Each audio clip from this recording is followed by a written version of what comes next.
Just want to know when them chicken wings going on sale, huh? When them grapes going down, huh? When them onions gonna be a little bit cheaper? I can't Alfredo them babies to death. At this point, I'm just working for groceries. That's almighty. I see absolutely nothing wrong with that previous video.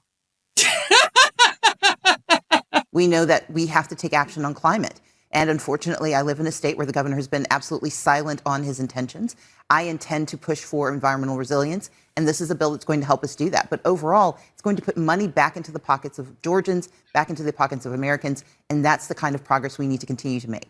I think she meant to say that it's going to put money into the pocket of Georgian, singular. In a story that draws a lot of parallels to BLM and their buying large mansions, we have Stacey Abrams' scam uncovered by DOGE. DOGE found $2 billion in taxpayer dollars designated for a fledgling nonprofit called Power Forward Communities, which had close ties to Democrat Stacey Abrams. Power Forward Communities was only a few months old with just, get this, $100 in the bank when it received the $2 billion grant in 2024. This very much seems like fraud. On their website, they listed partnerships with two other nonprofits, both founded by Stacey Abrams. Abrams also serves as senior counsel for Rewiring America, an organization that leads a coalition of groups, including Power Forward Communities. $2 billion buys a lot of cheeseburgers. Lock her up. Corruption already revealed, corruption yet to be revealed. The idea that anyone would ever turn $2 billion over to a company that is essentially brand new with only $100 in the bank is almost unfathomable.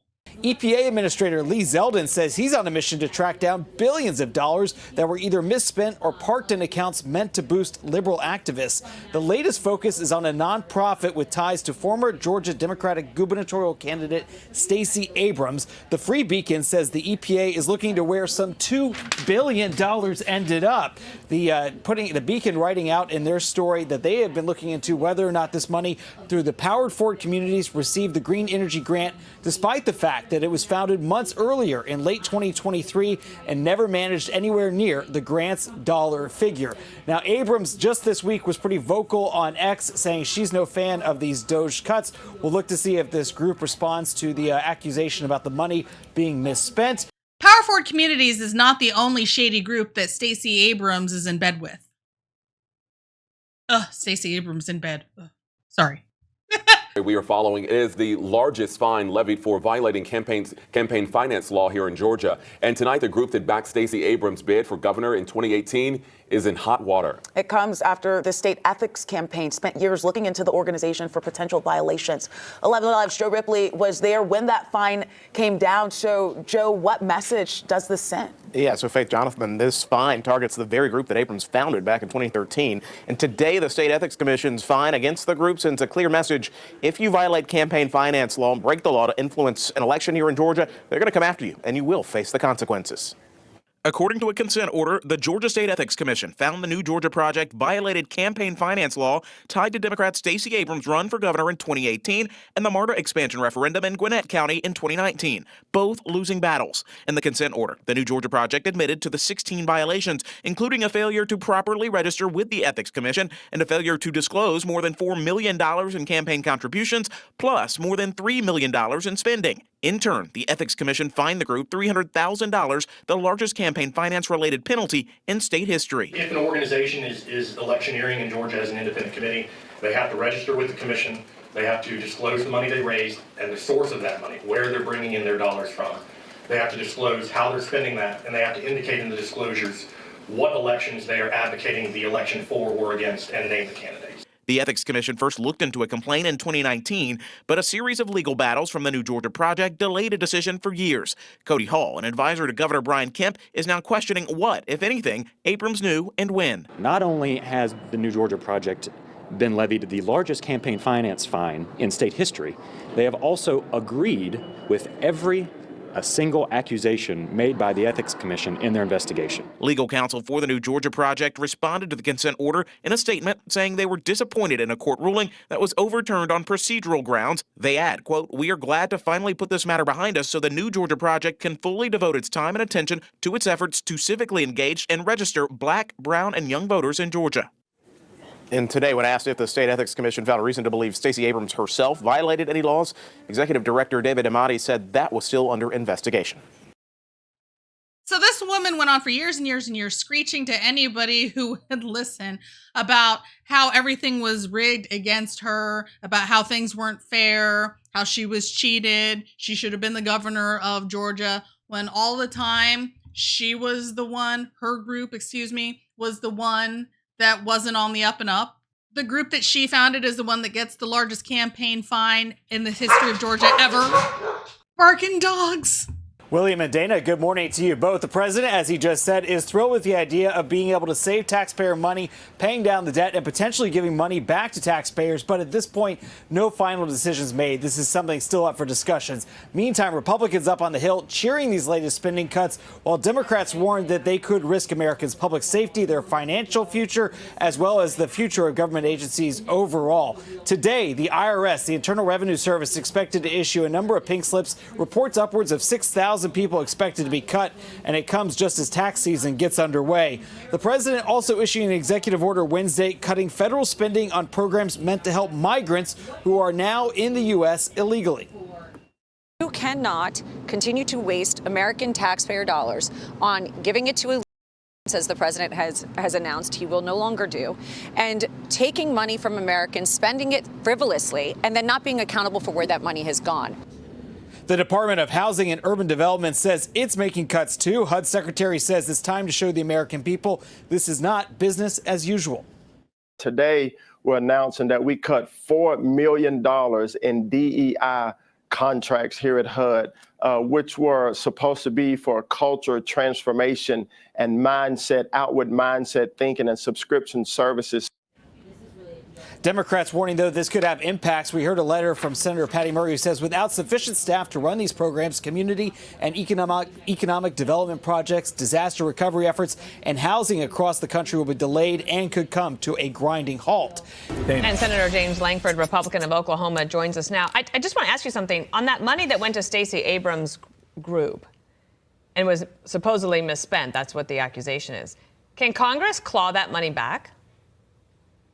Yeah, that becomes a challenge. You tell me if we can get enough Democrats to be able to join us in the Senate to be able to do that. The president can do that, though, with the oversight that's actually happening, and to say, how are we going to actually make sure that this is actually done? And the Department of Justice can say if this was fraudulently done, they can actually work to claw it back. It is interesting to me to be able to watch. Early days of the Biden administration, they were creating DEI programs. He was requiring all agencies to find Green New Deal ways to be able to engage, and he was cutting off oil and gas production on all federal lands. Flip the script 4 years later, we're cutting government size and we're opening up American energy. Dramatic difference between side by side in the first month. Okay, so Elon Musk is the lead blocker on this play.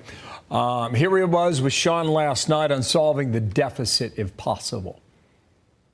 I really want to emphasize to people that this is a very important point. If we don't solve the deficit, there won't be money for medical care. There won't be money for Social Security. We either solve the deficit or all we'll be doing is paying debt.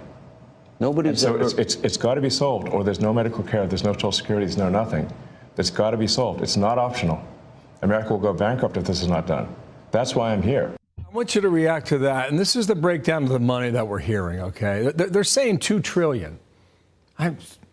I don't know where they get the number. Others say $1 trillion, but we'll see how it plays out. And then you'd give $400 billion back to the taxpayer, which equals $5,000 per household. If you're trying to save money, does all that add up for you? Go.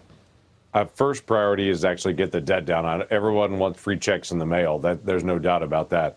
But we've got to be able to solve the debt and the deficit issues on that. Elon is correct in that we are going to continue to have high inflation and not be able to spend on the things that are critical for us, infrastructure, healthcare, education, national defense, if we actually continue to run this debt. And as people talk about power around the world on this, China continues to be able to influence other countries where we are not able to engage in some of those areas, even foreign policy, and be strategic about it because we're dealing with debt and deficit. Right now, we have to borrow money from China to be able to pay our own bills. That is a weak nation's future, not a strong nation's future. Let's fix that. One of the things that you've done is come up with Senator Lankford's top 5 federal fumbles. We can put them up here for everybody to see. Tell me a little bit more about it, because I have a feeling this has a lot to do with sports references, and I'm not sure I can follow appropriately. So let me turn it over to you. I know what a broken playbook is. Yeah, a broken playbook's pretty simple on this, that you're actually trying to deal with disaster relief and to be able to figure out how we're going to solve some of the problems that we have.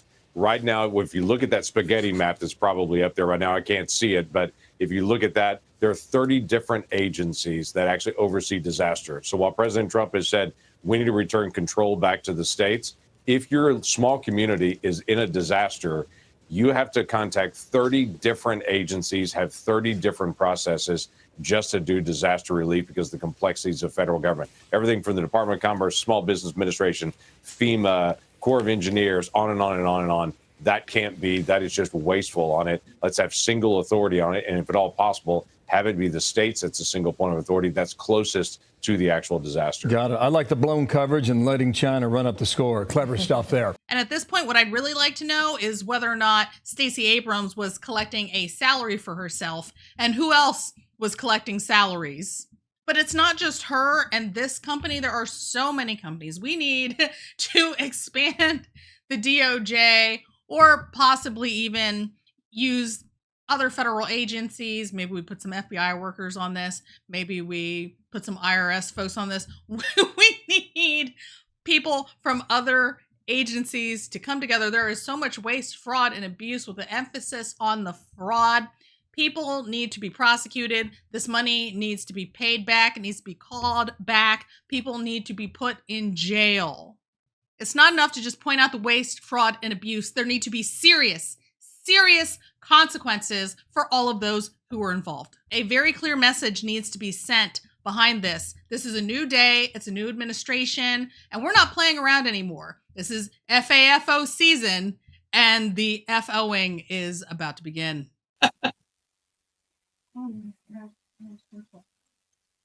Be sure to like, share, and subscribe. Thank you for tuning in to another episode of Red Dawn Daily with your hosts, me, Dawn Marie, and sometimes Leroy. Oh, Leroy, it's like I Dream of Jeannie or something. You look so good. You look so good. I don't know. What do you guys think? You think that there should be a permanent look for Leroy? I think we should always have the same hairstyle.